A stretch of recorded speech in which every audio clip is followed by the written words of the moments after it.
You're listening to the Bouquet Toss, the podcast that helps you plan your day your way by helping you figure out what to keep and what to toss from your wedding day plans. Welcome back to the Bouquet Toss. This season, we are both posing and attempting to answer the question, why weddings? For many couples today, it's kind of the question of marriage or mortgage, unfortunately. Great TV show, though. But, the prospect of having a wedding is heavily weighed against the prospect of homeownership.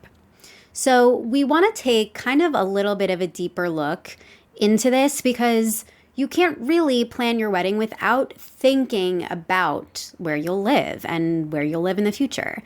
We don't want to look at this as an either-or situation. I think we love the idea that you make savvy choices so that you can do both if that's what you want to do.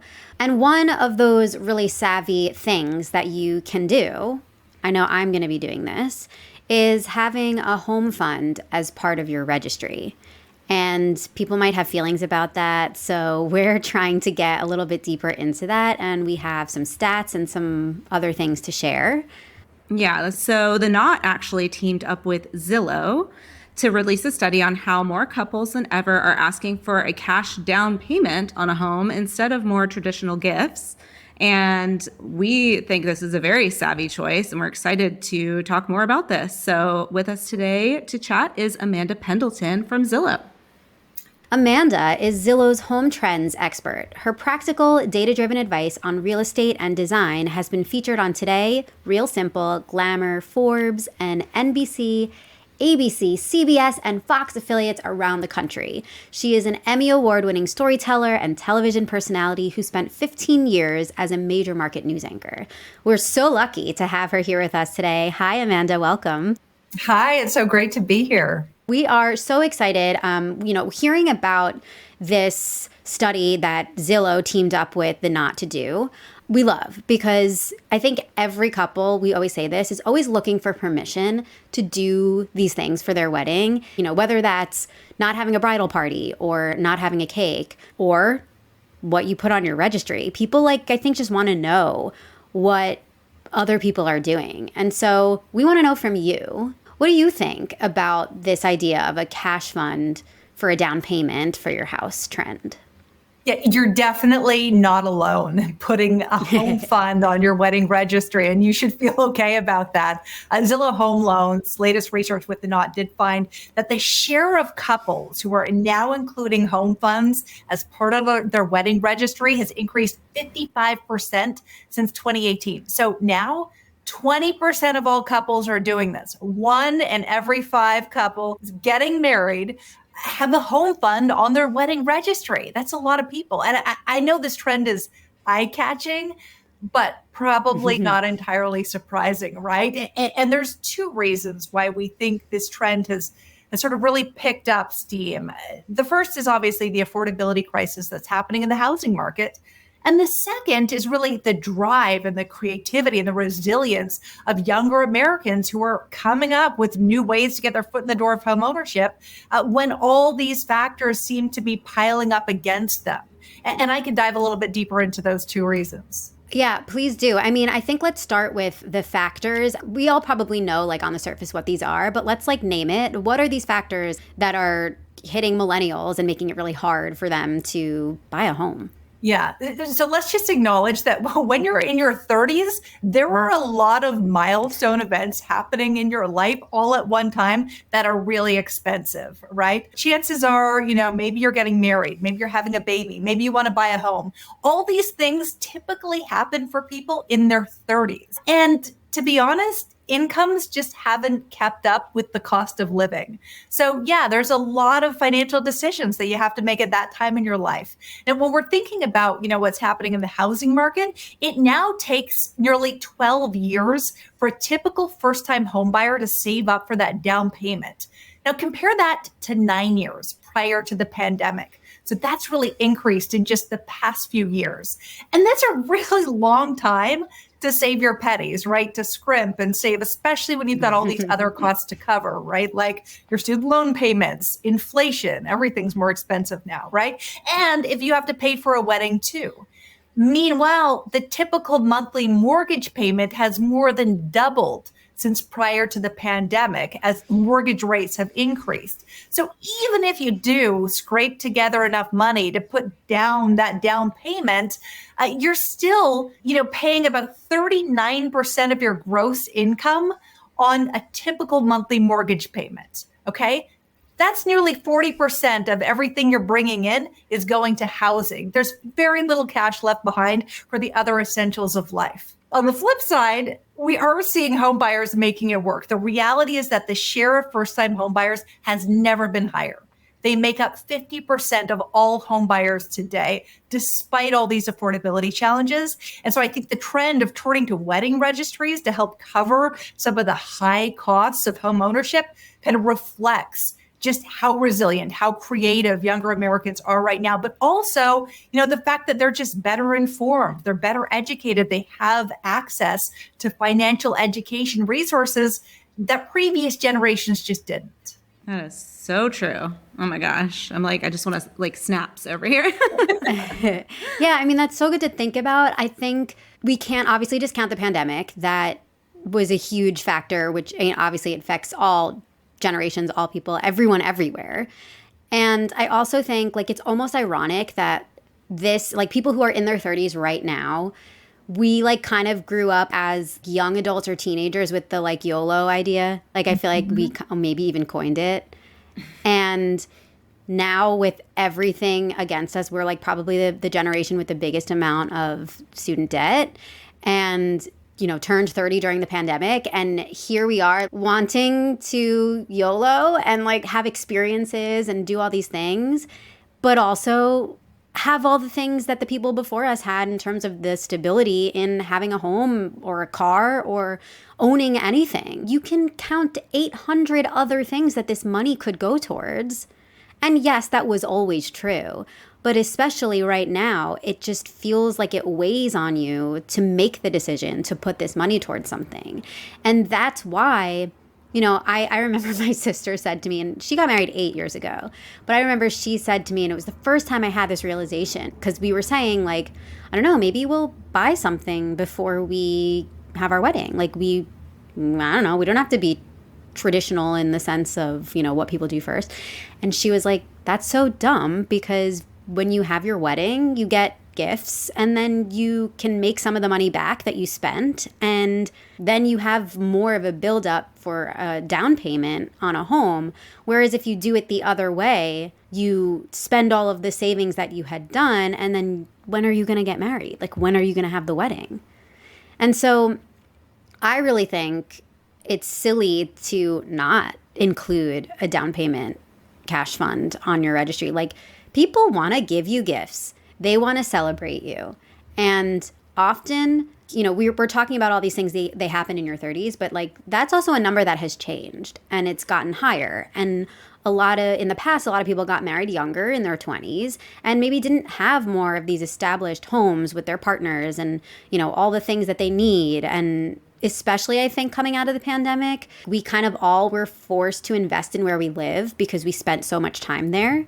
And so many couples who aren't married yet, and maybe they were living with their partner during the pandemic, they did invest in their space and maybe made choices, even if they're renting, to live somewhere that allowed them more space. And maybe they have more of these things that would be on a traditional registry.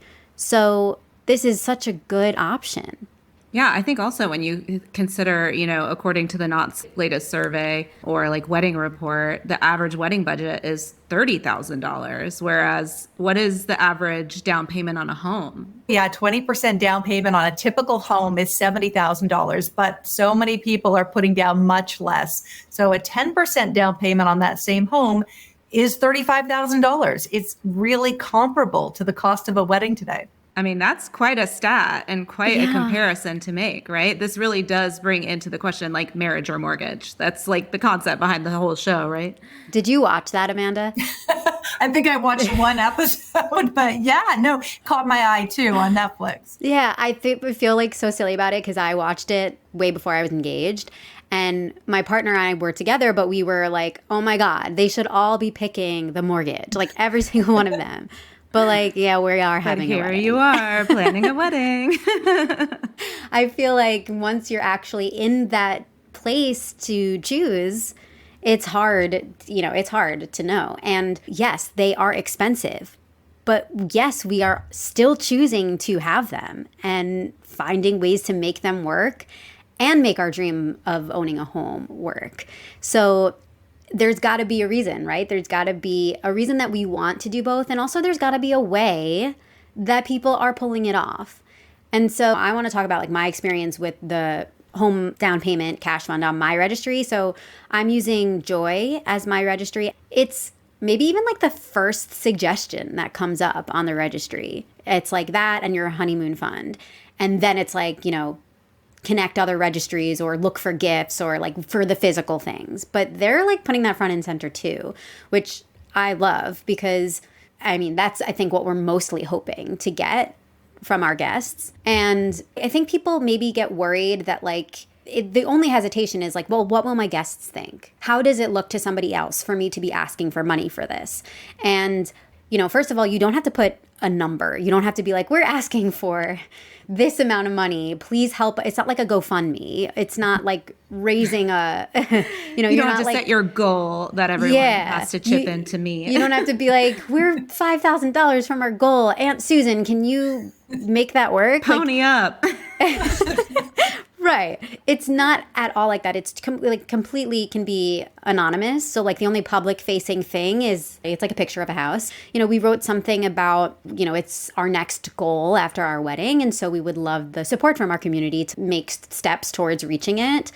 Someone wrote like a poem as like a stock thing that you can use. You can Google that. Like there's so many people doing it that people are asking, what should I say and what's acceptable? Yeah. Look, I think it's a really good thing that young couples are finding new ways to get their foot in the door of home ownership, especially at a time when that goal does feel increasingly out of reach. And I think that a lot of family members will want to support that goal, right? They want to help you as you step into your future together as a couple. A fixed monthly housing cost with this option to refinance in the future still makes sense for a lot of couples, especially those who really put a premium on stability and who see home as that long-term investment. Home ownership is still, one of the best ways to build wealth over time. When you own a home, you own this tiny piece of earth. There's only so much of that to go around. And that's why homes tend to go up in value.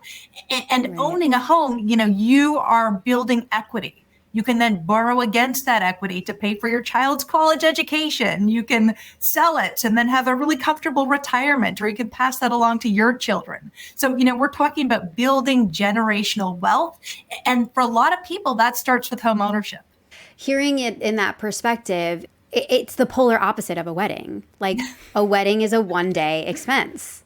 And we are pro-wedding. Like let's just like put that out there. We have come up with a million reasons why investing in a day to an event, maybe it's a weekend or whatever it is, to celebrate and like kind of mark this milestone happening is worth the money, and to be in community with the people that love you and to celebrate love. We are there. We see why it's important, but it is hard to think about. Right up with there is this other choice that you could put almost the same amount of money towards that is a long-term thing, that sets you up for all of those things that you just talked about.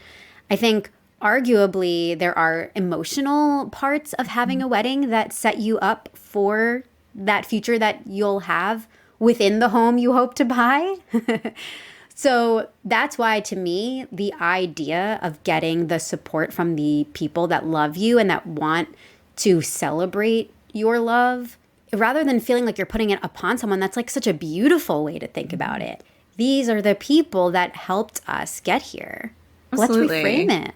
I really think it needs to be destigmatized. Like anybody who is at all worried about like, oh, what are people going to think about this? That reframe is so key, because you're completely right. You're closest loved ones are going to want to invest in something that is going to actually impact your whole life for the future. Like, I'm sorry, but a set of fancy dishes is not going to change your life. But being able to buy your first home and own that property and set yourself up to build wealth over time, that is worth investing in.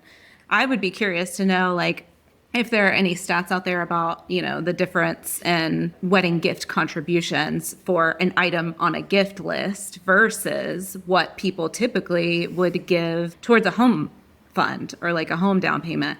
I don't know if that was at all listed in the NOT survey, but I feel like that would be an interesting stat to compare, because I would be inclined to think that those people who love you and want to support you and invest would maybe even give you more in cash than they would as just like buying something from a list of gifts. Yeah, we didn't take a look at the exact amount that people were contributing to these home funds, but I do think we should just step back for a moment and say that, when you're creating this down payment option on your registry, it's really important to let go of the idea that your wedding gifts are going to cover the full amount. They're not. It's a really nice start, but this is not going to be the silver bullet for young couples looking to buy a home. So I think the way to think about this is that, this is one of several strategies that young couples can employ in order to reach home ownership. Absolutely. Unless you're inviting the Kardashians or the Rockefellers to your wedding. Right. Absolutely. I mean, yeah, for added context, like with Joy, the registry I'm using, their like suggested number is 10,000 as like the goal, which again is not public facing. It's only what you and your partner would see. And so that's not the down payment really anywhere, but that's something, right? So yeah, that's a very good thing to say. We shouldn't be under the impression that this is going to be the thing that allows you to buy a home, like have a wedding so you can buy a home. No, but it is just another way to be savvy about the choices that you make for your wedding. You mentioned couples are getting creative in other ways for reaching a down payment. Can you talk a little bit about those other ways to do that? Yeah, look, if you're working towards a down payment, obviously you got to start saving more or you got to start earning more, right? It's as simple as that. There's a bunch of ways to do that. And we actually have 21 ideas that are all laid out in a blog post on Zillow's Customer Learning Center. But while you're selling your used clothes, or maybe you're taking on a dog walking job, you can't ignore that there's something that's going to make a much bigger impact on your bottom line in the long run, and that's really your credit. So, you really need to be talking to a trusted loan officer very early in the process to understand your complete financial picture, what affordability really looks like to you. Knowing your credit score and what's influencing it is going to make a much bigger difference in how much home you can afford to buy. We're thinking about like the difference between having a lower credit score and a higher credit score. That adds up to hundreds of dollars every single month. Thousands of dollars every single year, more than $100,000 over the course of your 30-year mortgage. So it's a big deal. And it's also really important to know where you stand when you're entering a marriage, right? Even if you have perfect credit, your future spouse may not, and that could really impact your ability to qualify for a mortgage. Your credit score impacts the type of mortgage you could qualify for and the rate that you qualify for. You probably heard about how high mortgage rates are right now. Well, those rates are even higher for buyers who have lower credit scores. And that ultimately is what leads to that higher monthly payment. So in addition to doing all the things, right, skipping that morning latte habit, you really need to be actively working to improve your credit. And that means being ultra diligent about paying your bills on time, getting out of collections, paying off high interest debt first, like your credit card bills, making sure there's no errors in your credit report. This process takes time, especially if, maybe you weren't so great with credit in your younger years. Guilty as charged on that one. But, you do start to see some changes to your credit score within 2 to 3 months, and that's kind of motivating to keep going. Thank you so much for sharing this. And I would also love for you to point to other resources that Zillow has for this, because yes, like we live in a time where you can have access to education in any topic way more than you ever could. But specifically this type of thing, like your credit and your spending habits and your finances and home buying, we don't learn this. You don't learn this in school. And most people learn on the job, so to speak. Everything you're saying is so right. If you start worrying about that when you're looking for a home, you're years too late. It's too late. What else would you point people towards to start getting that education that they need about this? Yeah, look, I think you really need to understand how much you can afford. Mortgage interest rates are fluctuating. So start with a mortgage calculator. We've got one on Zillow. Zillow's also got these affordability tools where you can plug in your personal information and get a really good sense of what you can actually afford on a monthly basis. And then you can even filter homes that you're searching for on Zillow by monthly cost as opposed to that big purchase price. And then I would say explore down payment assistance programs. We have them listed on every for sale listing on Zillow. They're hugely beneficial. We know nearly half of all first-time home buyers do get some kind of down payment assistance grant. So take advantage of all those resources. And then you want to finance first. That should be a number one. Before you even start shopping for a home, shop around for a lender. Don't just look at rates and fees. That stuff is important, but you want to make sure that you've got a partner on your side who's taking the time to help educate you on this process. A great lender is going to be a valuable resource for you during your journey. And then, once you've found that lender, you want to get pre-approved. Go through the pre-approval process. Don't just get pre-qualified for a mortgage. Pre-approval is going to give you a much better sense of, what you can actually afford. And it puts you in a stronger position when it does come time to actually buy that home. It's a stronger financial check. So it gives you more certainty that you're going to be able to close on time, which is good for you, also good for the seller. You can start the pre-approval process online as well through Zillow Home Loans. And then once you have gathered enough money for that down payment, but you still have to pay those really big monthly payments, those monthly mortgage payments, there's a couple options to think about there too. First, you can request a seller buy down. That's where the seller is going to cover the difference between today's higher mortgage rates and a lower rate. So, say today you're looking at a 7% mortgage rate. Well, the seller will cover the difference. So effectively you're paying a 5% mortgage rate for, say 1 year or 2 years or whatever it is. And that's a really good strategy if you're looking at a new construction home because builders can often offer those incentives. And then you can also buy points to reduce that monthly payment. Let's say you've got a little extra cash. You can pay up front and you can reduce that monthly payment. And then another idea that a lot of younger people are doing is getting rental income out of their homes. We know 55% of millennial buyers say it's extremely important that they're able to rent out a portion of their home right away. 59% say it's extremely important that they're able to rent out their home at some point in the future. So this is this idea of house hacking, and Zillow research finds that it's a real thing. And, millennial Gen Z home buyers are making this happen.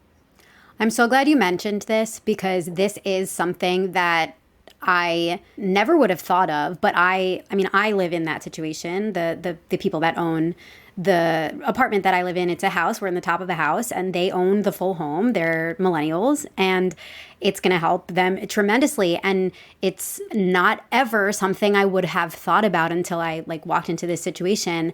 And it's such a smart thing for them.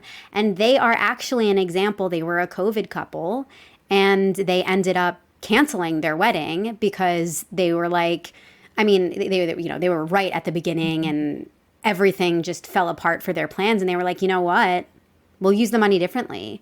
And it's kind of a genius hack if you're able to do it. And yeah, so I'm glad you mentioned that as well.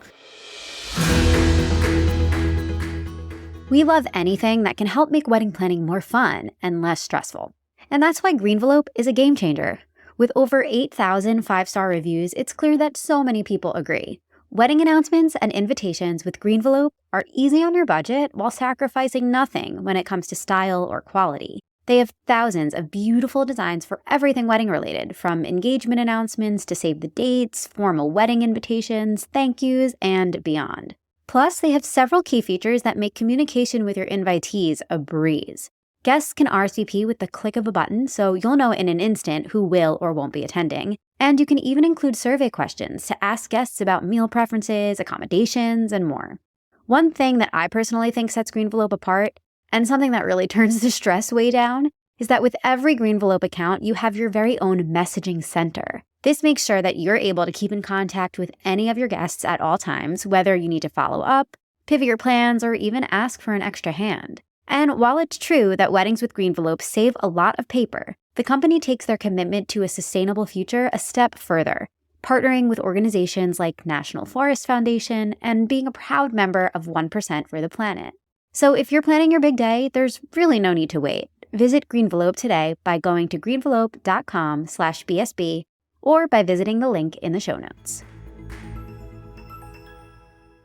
I don't want people to be overwhelmed by the thought of having to pay for all these things, right? And the thought of being able to afford a home right now does feel pretty daunting.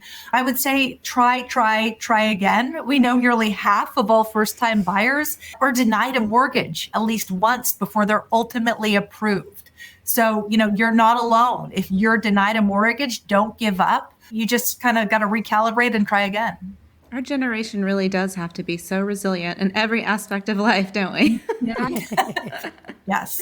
Try again. Brush yourself off and try again. Brush yourself off and try again. It also really made me think the process of planning your wedding is almost like a mini version of helping you learn how to talk about the types of things you would need to talk about with your partner for home buying. So it feels like another kind of benefit of the marriage first, wedding first, and then home buying is that you do have to kind of get into practice of talking about these things with your partner, learning what they know and what they understand versus what you know and you understand.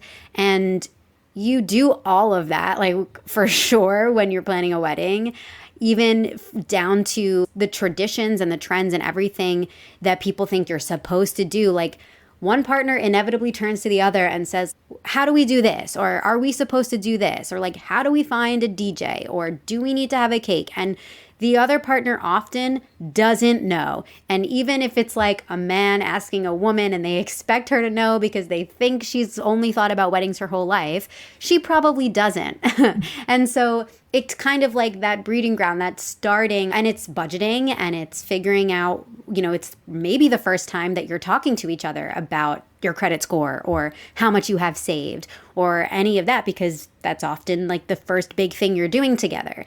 And so then now that you've done it for your wedding, you're kind of in a much better place for doing this for home buying, which is just another reason I think to look at the down payment cash fund option as a stepping stone. And it's a tool. It's something that helps you, again, not the silver bullet, but it's something that kind of is helping you graduate towards this huge goal of home buying. Absolutely. Yeah. I feel like we've talked about this so many times in terms of the wedding planning process really is training for your marriage, because it does force you to talk about all those priorities, your vision, your values, your money, all of these things. And it's just setting you up for that next phase of life and all the ways you're going to have to navigate those different decisions in the future. Yeah, very much like how young couples will get a dog before they get the baby, right? it's about, It's a practice run. A practice run, right? You have to budget for your wedding. You have to make a ton of decisions. You have to have open communication with your partner. You need all of those skills when you do go to buy a home. And then another idea that a lot of younger people are doing is people think, oh, the mortgage rate is going to be the same no matter where I go. And it's not true. The mortgage rates are vastly different depending on the lender that you use. So, it's incredibly important to shop around. From the lender's perspective, how is a lender creating what they would offer you as a loan rate? What are the factors that go into that from the lender's side? So lenders have access to all different types of mortgage products, but every lender has access to different kinds of products, right? So depending on the lender you go to, they can offer you certain mortgages that say, another lender may not be able to provide or to offer. So that's why it's so important to shop around, to explain your financial situation and to see what might be available to you, because what one person's offering may be completely different from what someone else is offering. Yeah. So another thing, when I was prepping for this episode, I just did like a little bit of research into home buying then versus now, if you will. And I found an article on the Zebra that gave me some stats on like the 1960s versus now. And the thing that stuck out to me most that you really have to think about when you look at any of these stats is that around that time, we're talking like 60 years ago, most weddings were still being paid for by the bride's family. We went into this, early on in season 1.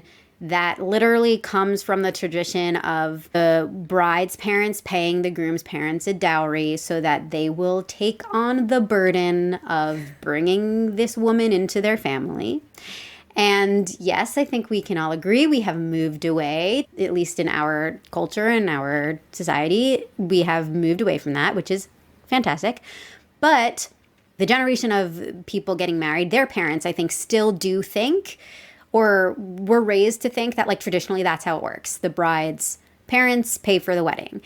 And that makes a huge difference for a couple if that's, going to be happening. And the reality is that as hard as it is, people have started paying for their own weddings, and as hard it is for them, it's maybe just as hard for their parents. Maybe they wish that they could pay for a wedding, but maybe they can't.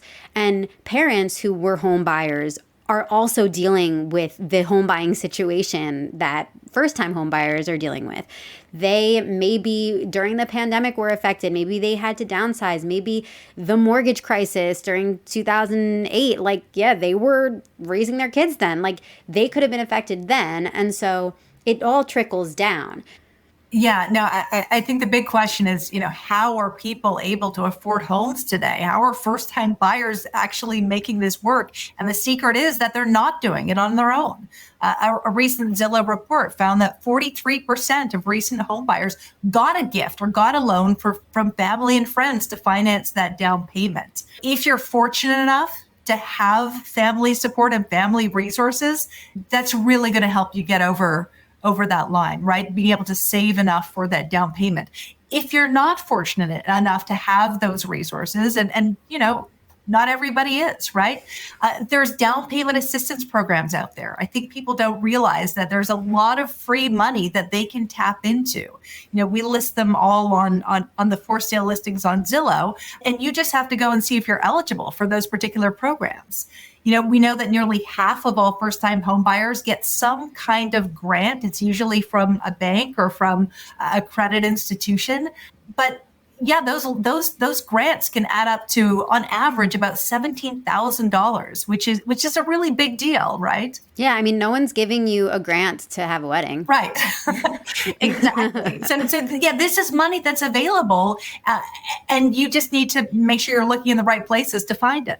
I think that's so encouraging because something like, we're experts in the wedding sector, right? So something we always say on planning a wedding is figuring out ways to tap into your community to help pay for these expenses. Maybe you have somebody who can be the DJ, or maybe you have somebody who can make dessert or alter your dress or whatever it is.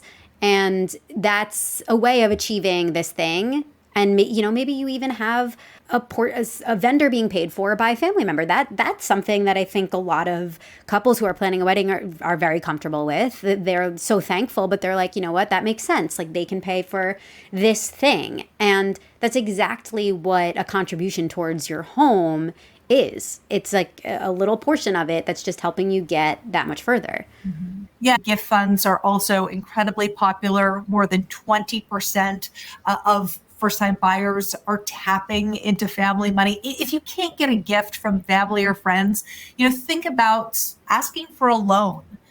chances are you're going to get better terms from the bank of mom and dad than you are from a traditional bank right now. So it's worth asking. I love that. And another thing that I wanted to ask you, Amanda, is something that we see a lot of in the wedding space is couples maybe going to a different area to have their wedding, maybe almost like a reverse destination wedding where they're going somewhere where it's cheaper to have their wedding, maybe out of state, sometimes even out of the country, who knows? So I'm wondering, do you think couples would or could take that same approach and buy a home in a lower cost of living area? What are the most affordable cities around the country for first-time home buyers? As remote work has become more commonplace, that is a real option for a lot of people, right? Finally, they can afford a home because they don't have to buy in that really pricey metro area where their jobs once were. Or, maybe they're in a hybrid work situation where they can buy a home an hour outside of town and they only have to commute a few days a week or a couple days a week.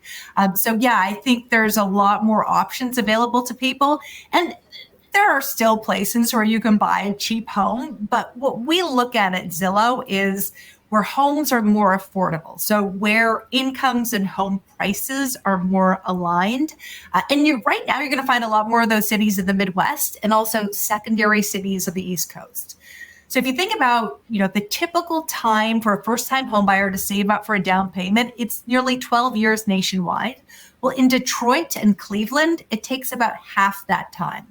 It takes a little more than 7 years to save up for a home in Chicago, in Indianapolis, or in Cincinnati. And then if you want to be on the East Coast, it's almost 14 years if you want to save up for a home in the New York metro area.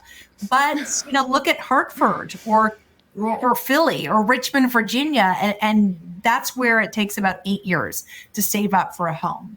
So no coincidence that these are the markets that are seeing the most growth right now. The most affordable markets are seeing the greatest home value growth. These are also the markets that didn't see that big pandemic boom and then bust, right? So it's just been slow and stable growth. And now they're really outperforming the nation in terms of home value appreciation. That's definitely something to think about. We recognize not everybody can, but that is definitely a good thing and a good parallel with your wedding decisions. Before we go, I would love for you to give just a little bit of advice because, for most of the people listening, they are planning their wedding right now. And so not all, but a lot of them will be potentially thinking about this home buying thing after.